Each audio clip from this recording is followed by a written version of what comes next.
हाँ जी, welcome to all of you and a very good morning. So what is so strategic about India Russia ties? तो अभी recently हमने देखा बहुत ज्यादा एक्साइटमेंट और जोरों शोरों के साथ मोदी जी का विजिट कंप्लीट होता है रशिया में। तो इंडिया रशिया टाइज को डिस्कस करना बहुत जरूरी है from UPSC perspective and even from mains perspective. तो यहां पे जानते हैं कि ऐसी क्या दो इंपॉर्टेंट बातें हैं जिसके कारण भारत और रशिया के संबंध स्ट्रेटेजिक होते हैं। स्वागत है इस वीडियो में। मैं हूं आपका अपना चाहिता educator Kuber Singh, for IR, for internal security and even for essay writing.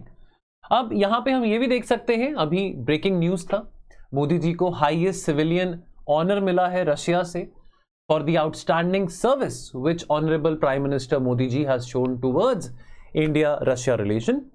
Saint Andrew's apostle award मिला है इन्हें, जो ऑनर में इनको मिला है मोदी जी को। यहां आप देख सकते हैं उन्होंने गले में वो माला पहनी हुई है। नाउ ये जो विजिट है मोदी जी का to Russia, this was the 22nd India Russia annual summit.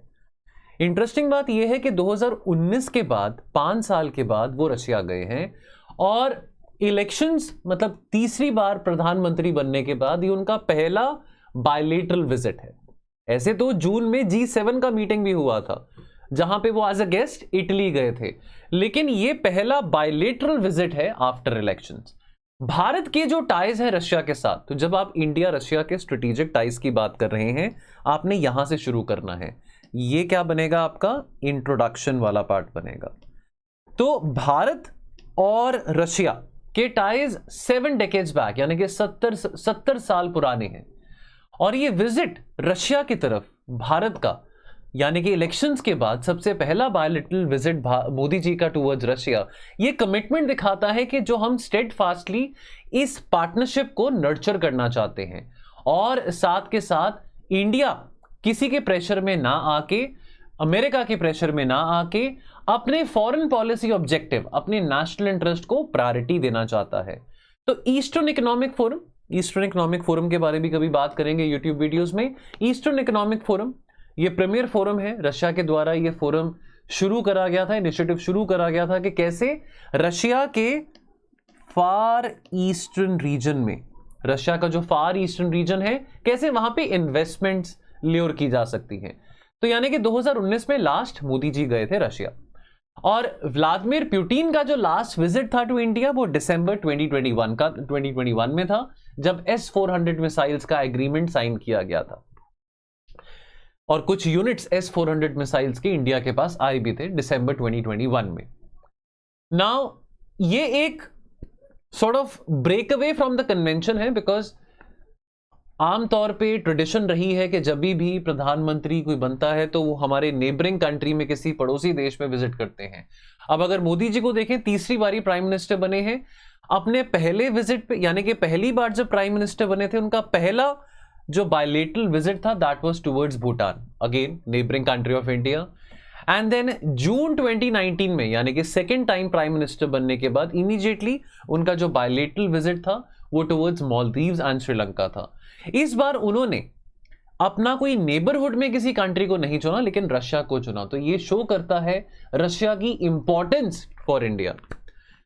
Now ये विजिट उस वक्त हो रहा है रशिया में जब at the same time NATO में, and as we are speaking, as you are watching this video, NATO का समिट भी हो रहा है। 1949 में नेटो बना था, 75 इयर्स नेटो के कंप्लीट हो चुके हैं और नेटो अपने 75 इयर्स कमेमोरेट कर रहा है बिकॉज ये जो ब्लॉक बना था 1949 में, क्या ऑब्जेक्टिव था, ये एक एंटी सोवियत मिलिट्री अलायंस था। तो यानी कि हमारे प्राइम मिनिस्टर का रशिया में जाना eight the same time NATO का 75 समिट होना, ये अपने आप में काफी पेचीदा बातें हमारे सामने पेश करता है। You have to be smart enough to connect the dots.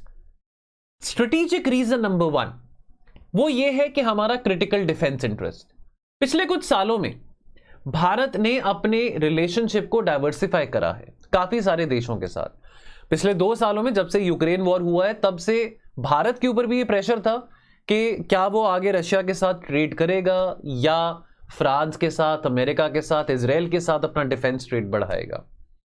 लेकिन India Russia relationship no matter, हो सकता है कि पिछले 2 सालों में कुछ पर्टिकुलर एरियाज में स्टैग्नेट करा हो, लेकिन डिफेंस और ऑयल सेक्टर, ये दो ऐसे सेक्टर्स हैं जहां पे भारत और रशिया का रिलेशन उभर के सामने आया है।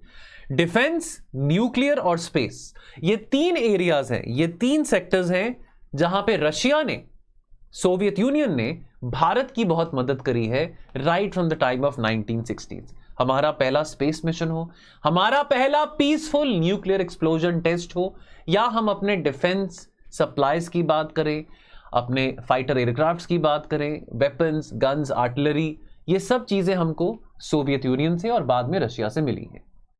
कोल्ड वॉर के जमाने में यूएसएसआर भारत का primary supplier of defence equipment था, and it is claimed that 60 to 70% of India's defence equipment even till date is still of Russian origin.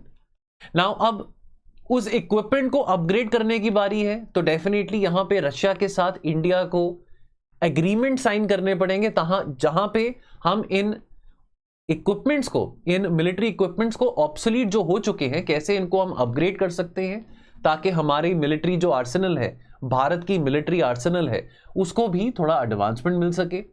Defence cooperation is not only limited कि हमने कुछ खरीदा, उन्होंने कुछ बेचा, लेकिन अब हम को डेवलप कर रहे हैं। रशिया और इंडिया R&D कंबाइंड कर रहे हैं।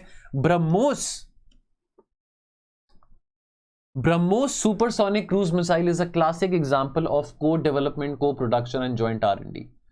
भारत और रशिया के बीच में डील्स साइन करी गई हैं, जैसे for example S-400 mobile surface to air missile systems, MiG-29 fighter planes, Kamov helicopters, as well as T-90 tank, Sukhoi 30 MKI fighters. तो ये कुछ इंपॉर्टेंट डील्स हैं, ये कुछ इंपॉर्टेंट अंडरस्टैंडिंग्स हैं जो भारत और रशिया के बीच में इन द पास्ट और even during this trip sign करी गई हैं। पुतिन ने ये कहा है कि रशिया ने, अब देखिए एक ये बहुत पुरानी कहावत है, ट्रस्ट बट वेरीफाई। तो ये मैं बात कर रहा हूं जो एक बार मीटिंग हुई थी रोनाल्ड रेगन और मिखाइल गोर्बाचेव के बीच में। तब उन्होंने ये कहा था कि आप सोवियत्स को ट्रस्ट करना चाहो तो कर सकते हो, लेकिन ट्रस्ट कंप्लीटली तब मत करना जब तक आप उस बात को वेरीफाई ना कर लो। तो अब जाहिर सी बात है कि गोर्बाचेव के टाइम के आने के बाद गोर्बाचेव वाज मूविंग टुवर्ड्स कि कैसे रशियन इकोनॉमी को ओपन अप किया जाए। इनफैक्ट गोर्बाचेव के रूल की ही बात है जब डिसइंटीग्रेशन ऑफ यूएसएसआर भी हुआ था। तो तब रोनाल्ड रेगन ने यह कहा था कि रशिया को कंप्लीटली अग्री नहीं किया जा सकता कि अगर रशिया कह रहा है कि वो कंप्लीट डीन्यूक्लियराइजेशन के टुवर्ड्स मूव कर रहा है। सो ये जो स्पिरिट है ट्रस्ट बट वेरीफाई की, ये कहीं ना कहीं आज भी रशिया के साथ लागू रहती है कि रशिया कहता तो बहुत कुछ है, Russia says many things, but क्या रशिया उन बातों पे खड़ा उतरेगा, ये चीजें टाइम ही बता सकती हैं। बिकॉज अभी ये जो स्टेटमेंट है ट्रस्ट बट वेरीफाई, ये भारत और रशिया के बीच में क्यों इतनी ज्यादा रेलेवेंट है? Why? Because in the past Russia के प्रेसिडेंट व्लादिमीर पुतिन ने यह कहा है कि रशिया इस बात का प्रॉमिस कर रहा है, रशिया इस बात का कमिटमेंट दे रहा है कि वो किसी और कंट्री को मिलिट्री टेक्नोलॉजीज नहीं ट्रांसफर करेगा जो टेक्नोलॉजीज वो इंडिया को दे रहा है। और ये अश्योरेंस है जो कि इंडिया को कंसिस्टेंटली और कॉन्स्टेंटली वेरीफाई करनी पड़ेगी कि क्या कहीं रशिया इस पर्टिकुलर स्टेटमेंट से, क्या व्लादिमीर पुतिन इस पर्टिकुलर स्टेटमेंट से बैकआउट तो नहीं करेंगे। बिकॉज जहां तक मिलिट्री हार्डवेयर की बात आती है, Russia is also supplying and exporting considerable amount of military hardware to China. Second strategic dimension Bharat और रशिया के ट्रेड में आता है, भारत और रशिया के रिलेशन में आता है ऑयल ट्रेड। क्या आप जानते हैं कि अप टू 2025 टारगेट था भारत और रशिया का बायलेटरल ट्रेड का $30 बिलियन, लेकिन बायलेटरल कॉमर्स, बायलेटरल ट्रेड 2 सालों में 6 गुना हो चुका है। 2022 में जब यह यूक्रेन वॉर नहीं हुआ था, भारत और रशिया का ट्रेड लगभग 11 से 15 बिलियन डॉलर्स के बीच में था, लेकिन पिछले 2 सालों में हमारा ट्रेड 6 गुना ज्यादा हो चुका है। $66 बिलियन ट्रेड, ये रीसेंट आंकड़ा है, लास्ट फिस्कल ईयर 2023-24 का आंकड़ा है, और इसमें से लगभग $61 बिलियन हमने इंपोर्ट करा है। तो यानी कि जो ट्रेड डेफिसिट है, यानी कि जो सरप्लस वाला ट्रेड है वो रशिया के टुवर्ड्स पे है, डेफिसिट में हम हैं, $61 बिलियन का हमने रशिया से इंपोर्ट करा है, और टारगेट है बाय 2030 हमने $100 बिलियन का टारगेट अटेन करना है रशिया के साथ। ये अभी रीसेंट विजिट में ये बात कही गई थी। नाउ अंत में ये बात कहनी भी ठीक होगी कि जहां पे अभी नेटो की मीटिंग हो रही है, 75th एनिवर्सरी नेटो सेलिब्रेट कर रहा है, वहां पे मोदी जी यहां पे रशिया गए हैं, तो कहीं ना कहीं हमारी फॉरेन पॉलिसी को भी एक tight rope walking, diplomatic tight rope walking वाली सिचुएशन में गुजरना पड़ रहा है। हमारे relations, Jaishankar has always emphasised that look, we are neither anti west, we are neither pro west, our policy has always been non west, our policy has always been non waste.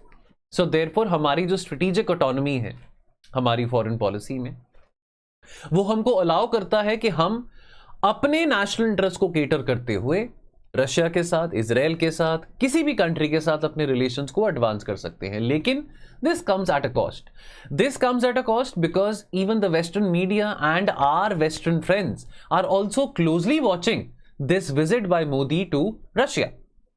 Now हमने in the past, even during the time of Ukraine war, even during the time of this Israel-Hamas war, and even right now, we have been very experts, we have been good experts in having this diplomatic arrangement between the West and the Russia, and with the Russia. As far as speaking out against violence is concerned, as far as speaking out against the massacre done by Russian army is concerned, so we have raised that voice. We have supported an international investigation as far as the Bucha massacre which happened in the early stages of this Russia-Ukraine war. But as far as taking a stand against Russia is concerned at the UN, India has chosen to abstain that. We have called out, we have raised our voices, we have raised out our concerns against the war. We have advocated for peace and friendship. We have advocated for dialogue between Putin and Zelensky. Even though आज news में ये भी था कि Zelensky ये कह रहे थे, यूक्रेन के जो प्रेसिडेंट हैं वो ये कह रहे थे that it is a big shame, ये टॉन्ट करते ही कह रहे थे कि it is a big shame that the leader of the largest democracy of the world is standing with a criminal, यानी कि Modi ji standing with Vladimir Putin. But we have also made it very clear since the last 2 years, even to our Ukrainian friends, that we are all there, we are all ready, we are all there to mediate if any kind of role is required from India's side to negotiate a peace deal between Ukraine and Russia. Bharat का इस वक्त primary concern क्या है? भारत का primary concern बढ़ता हुआ defence relation है Russia और चाइना का। ये जो अलायंस है ये बहुत ज्यादा डेट्रीमेंटल है भारत के स्ट्रेटेजिक इंटरेस्ट के लिए। अंडरस्टैंड वन थिंग, भारत के टेरिटोरियल चैलेंजेस हैं किसके साथ? चाइना के साथ। अमेरिका के टेरिटोरियल चैलेंजेस नहीं है। And if push comes to show, what is the guarantee that America will come and support India? Well, the guarantee is not there from Russia also, but pleasing our Russian friends, keeping them in good humor, will also ensure and give that leverage to India that China और Russia के जो संबंध हैं वो भी एक तरह से चेक में रहे। चलिए, सो दोस्तों ये कुछ इंपॉर्टेंट बातें थी इंडिया रशिया रिलेशन से ओरिएंटेड, क्योंकि विजिट हुआ था मोदी जी का रशिया को, तो ये बातें डिस्कस करनी अभी बहुत जरूरी थी। बाकी अगर आप मेंस दे रहे हैं या अगर आप मेंस नहीं भी दे रहे हैं लेकिन आप मेंस रेडी होना चाहते हैं, बिकॉज इवन जब आप नेक्स्ट ईयर अपना प्रीलिम्स देंगे, इस बात की उम्मीद तो आप भी करेंगे कि अगर प्रीलिम्स इस बार क्लियर नहीं हुआ तो अगली बार मैं मेंस देना चाहूंगा या मेंस देना चाहूंगी, तो you have to be mains ready. I have always said that. अभी यूट्यूब पे ये काफी ट्रेंड हो चुका है मेंस रेडी होने का, लेकिन Sleepy Classes has been voicing out this particular theme of being mains ready from the last so many years, because जब मौका आएगा आपको मेंस लिखने का तो बिलीव मी वो जो 2.5 months या 3 months का टाइम होगा, बिकॉज नेक्स्ट ईयर तो टाइम और कम है आपके पास प्री से लेके मेंस के बीच में, तो वो 2.5 months की विंडो में अगर आप पहली बार मेंस लिख रहे हैं तो नहीं हो पाएगा। अगर आप तीसरी चौथी बारी मेंस लिख रहे हैं तो फिर भी आपके पास पिछला अनुभव है। लेकिन डिस्पाइट दैट ये मेंस क्रैश कोर्स का फायदा जरूर उठाएं, लाइव क्रैश कोर्स है। और इस बार हमने पता क्या किया है, इस बार हमने क्वेश्चन आंसर के फॉर्म पे क्रैश कोर्स नहीं रखा। अगर आपने क्वेश्चंस प्रैक्टिस करनी है उसके लिए हमारे पास डिफरेंट कोर्सेज हैं, मेंस टेस्ट सीरीज हैं, डेली आंसर राइटिंग है। इस बार हमने मेंस क्रैश कोर्स रखा है जहां पे कंटेंट से हम क्वेश्चन पे आएंगे, यानी कि कंटेंट डिस्कस करेंगे, रेलेवेंट पीवाईक्यू टॉपिक्स भी डिस्कस करेंगे, broader 360 degree coverage of important topics करेंगे एंड देन वहां से हम क्वेश्चन की टूवर्ड्स आएंगे। ठीक है, ये अवेलेबल है at the price of 7500। Toll free number पे कॉल करके इसके बारे और इंफॉर्मेशन जरूर ले लेना। चलिए मिलते हैं बहुत जल्द। Take care of yourself.